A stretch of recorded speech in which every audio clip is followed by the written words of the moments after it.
Hi, my sweet friends, and welcome back to Crochet Every Day with Judy. Today we are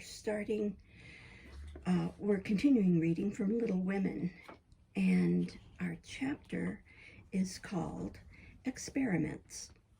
The 1st of June. The Kings are off to the seashore tomorrow, and I'm free. 3 months vacation. How I shall enjoy it, exclaimed Meg, coming home one warm day to find Joe laid upon the sofa in an unusual state of exhaustion while Beth took off her dusty boots and Amy made lemonade for the refreshment of the whole party.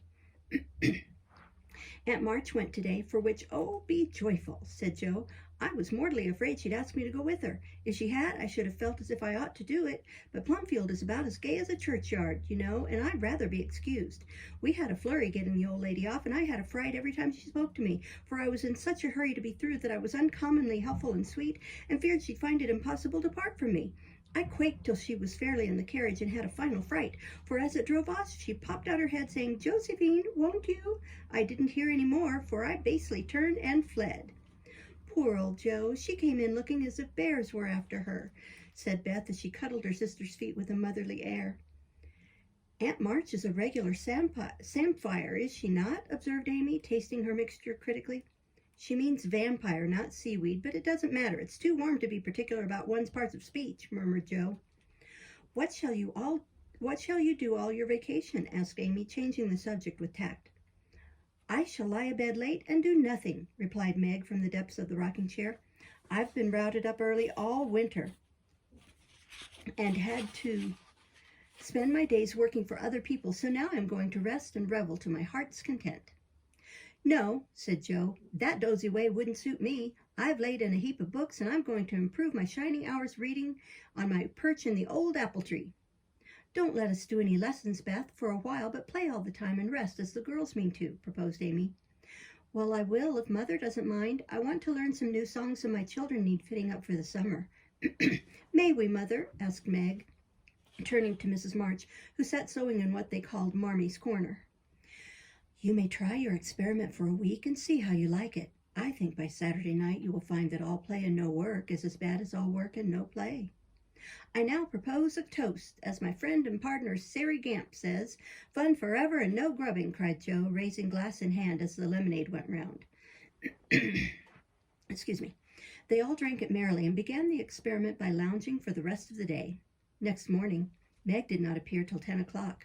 Her solitary breakfast did not taste nice, and the room seemed lonely and untidy, for Joe had not filled the vases, Beth had not dusted, and Amy's books lay scattered about. Nothing was neat and pleasant but Marmy's corner, which looked as usual, and there Meg sat to rest and read, which meant yawn and imagine what pretty summer dresses she would get with her salary. Joe spent the morning on the river with Laurie, and the afternoon reading and crying over the wide, wide world up in the apple tree. Beth began by rummaging everything out of the big closet where her family resided, but getting tired before half done, she left her establishment topsy-turvy and went to her music, rejoicing that she had no dishes to wash. Amy arranged her bower, put on her best white frock, smoothed her curls, and sat down to draw under the honeysuckles, hoping someone would see and inquire who the young artist was. As no one appeared but an inquisitive Daddy Longlegs, who examined her work with interest, she went to walk, got caught in a shower, and came home dripping. At tea time, they compared notes, and all agreed that it had been a delightful, though unusually long day. Meg, who went shopping in the afternoon and got a sweet blue muslin, had discovered after she had cut the breadths off that it wouldn't wash, which mishap made her slightly cross. Joe had burned the skin off her nose boating and got a raging headache by reading too long. Beth was worried by the confusion of her closet and the difficulty of learning 3 or 4 songs at once, and Amy deeply regretted the damage done her frock, for Katie Brown's party was to be the next day, and now, like Flora McFlimsy, she had nothing to wear. But these were mere trifles, and they assured their mother that the experiment was working finely. She smiled, said nothing, and with Hannah's help did their neglected work, keeping home pleasant and the domestic machinery running smoothly. It was astonishing what a peculiar and uncomfortable state of things was produced by the resting and reveling process. The days kept getting longer and longer, the weather was unusually variable, and so were tempers. An unsettled feeling possessed everyone, and Satan found plenty of mischief for the idle hands to do. As the height of luxury, Meg put out some of her sewing, and then found time hang so heavily that she fell to snipping and spoiling her clothes in her attempts to furbish them up a la Moffat. Jo read till her eyes gave out, and she was sick of books, got so fidgety that even good-natured Laurie had a quarrel with her, and so reduced in spirits that she desperately wished she had gone with Aunt March. Beth got on pretty well, for she was constantly forgetting that it was to be all play and no work, and fell back into her old ways now and then. But something in the air affected her, and more than once her tranquillity was much disturbed. Amy fared worst of all, for her resources were small, and when her sisters left her to amuse and care for herself, she soon found that accomplished and important little self a great burden. She didn't like dolls, fairy tales were childish, and one couldn't draw all the time. Tea parties didn't amount to much, neither did picnics unless very well conducted. No one would own that they were tired of the experiment, but by Friday night each acknowledged to herself that she was glad the week was nearly done. Hoping to impress the lesson more deeply, Mrs. March, who had a good deal of humor, resolved to finish off the trial in an appropriate manner, so she gave Hannah a holiday and let the girls enjoy the full effect of the play system. When they got up on Saturday morning, there was no fire in the kitchen, no breakfast in the dining room, and no mother anywhere to be seen. "Mercy on us, what has happened?" cried Jo, staring about her in dismay. Meg ran upstairs and soon came back looking relieved, but rather bewildered and a little ashamed.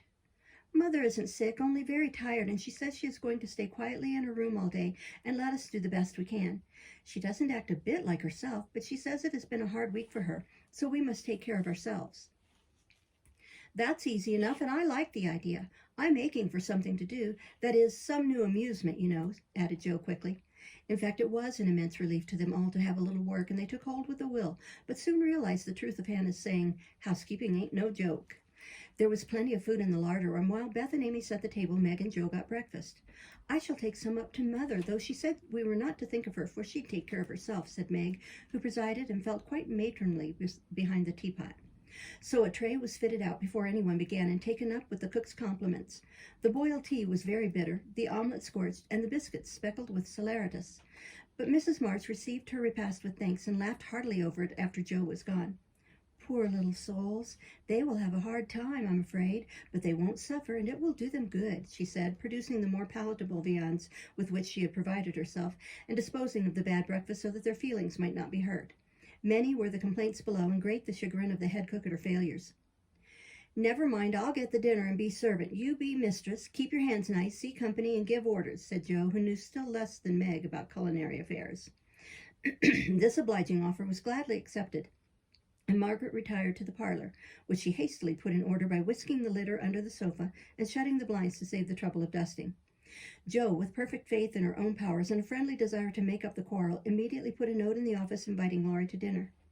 "You'd better see what you have got before you think of having company," said Meg when informed of the hospitable but rash act. "Oh, there's corned beef and plenty of potatoes, and I shall get some asparagus and a lobster for a relish, as Hannah says. We'll make a salad. I don't know how, but the books tell. I'll have blancmange and strawberries for dessert, and coffee too if you want to be elegant. Don't try too many messes, Jo, for you can't make anything but gingerbread and molasses candy fit to eat. I wash my hands of the dinner party, and since you have asked Laurie on your own responsibility, you may just take care of him." "I don't want you to do anything but be civil to him and help with the pudding. You'll give me your advice if I get in a muddle, won't you?" asked Jo, rather hurt.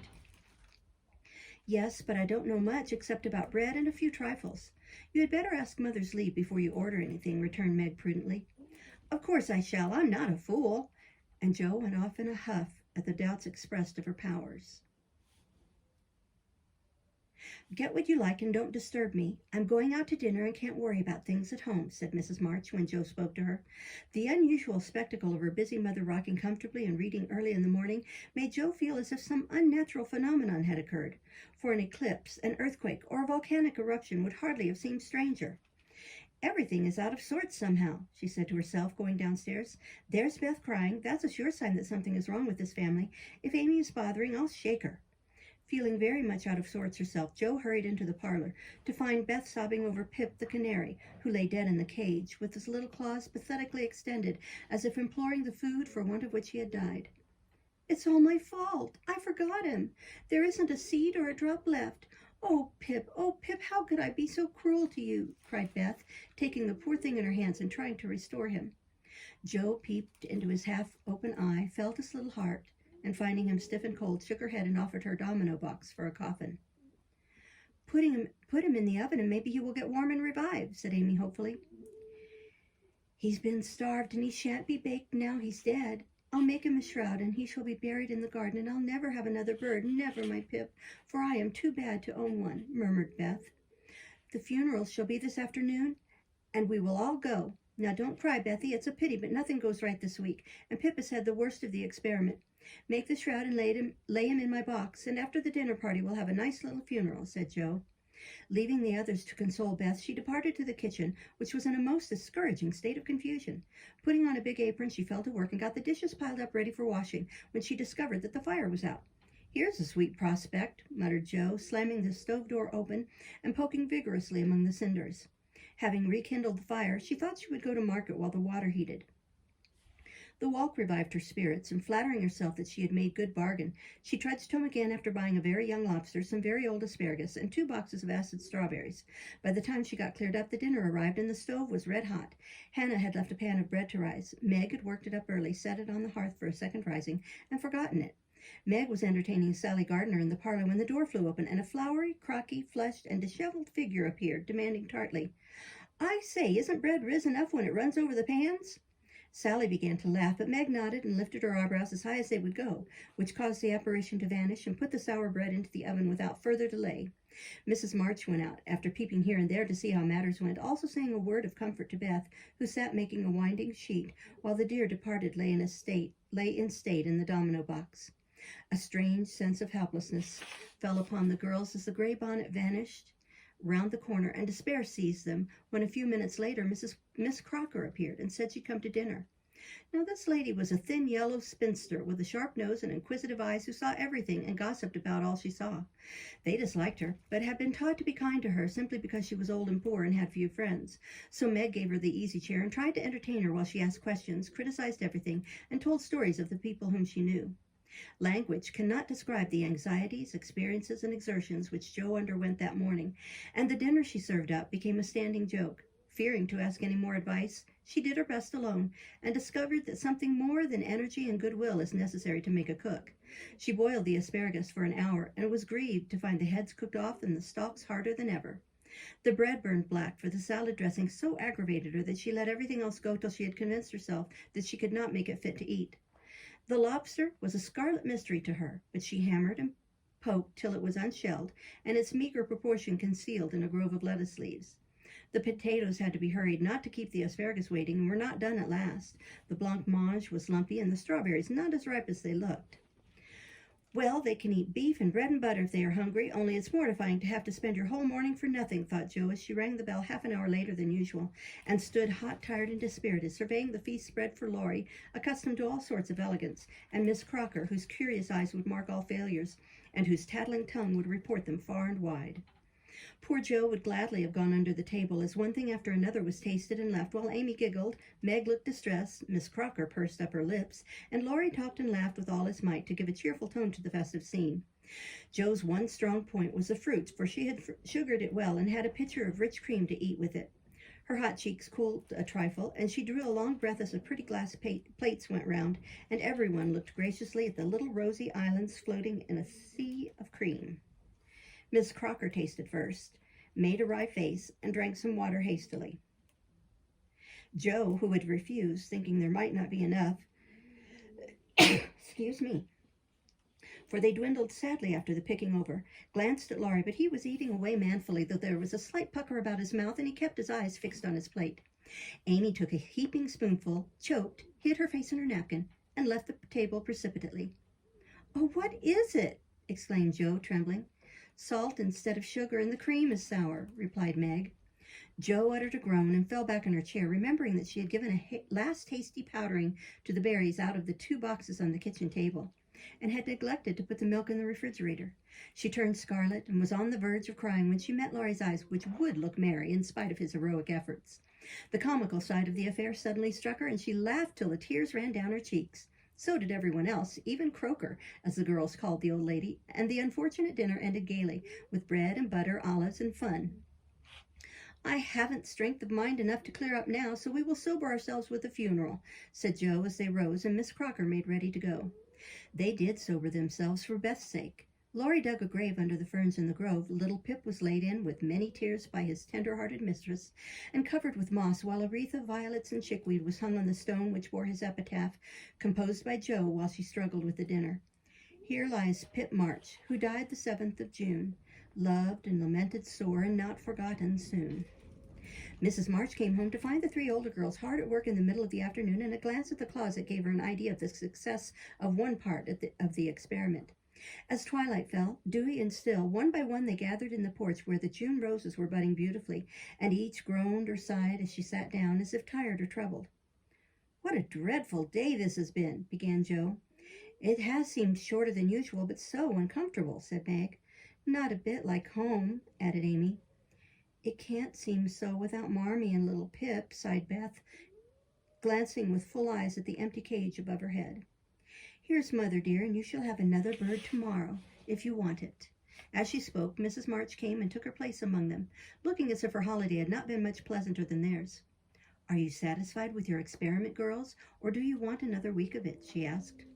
"I don't," cried Joe decidedly. "Nor I," echoed the others. "You think, then, that it is better to have a few duties and live a little for others, do you?" "Lounging and larking doesn't pay," observed Joe, shaking her head. "I'm tired of it and mean to go to work at something right off." "Suppose you learn plain cooking. That's a useful accomplishment which no woman should be without," said Mrs. March, laughing inaudibly at the recollections of Joe's dinner party, for she had met Miss Crocker and heard her account of it. "Mother, did you go away and let everything be just to see how we'd get on?" cried Meg. "Yes, I wanted you to see how the comfort of all depends on each doing her share faithfully.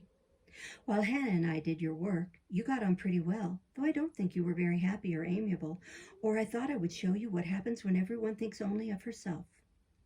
Don't you feel that it is pleasanter to help one another? To have daily duties which make leisure sweet when it comes, and to bear and forbear that home may be comfortable and lovely to us all?" "We do, Mother, we do," cried the girls. "Then let me advise you to take up your little burdens again, for though they seem heavy sometimes, they are good for us, and lighten as we learn to carry them. Work is wholesome." "We'll work like bees and love it, too. See if we don't," said Joe. "I'll learn plain cooking for my holiday task, and the next dinner party I have shall be a success." "I'll make the set of shirts for Father instead of letting you do it, Marmee. That will be better than fussing over my own things, which are plenty nice enough as they are," said Meg. "I'll do my lessons every day and not spend so much time with my music and dolls," was Beth's resolution, while Amy followed their example by heroically declaring, "I shall learn to make buttonholes and attend to my parts of speech."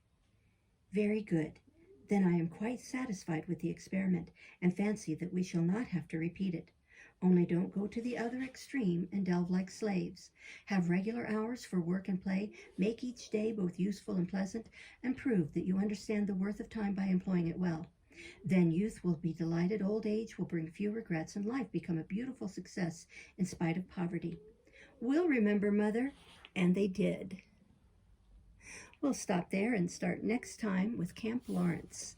Thank you for listening. Bye-bye.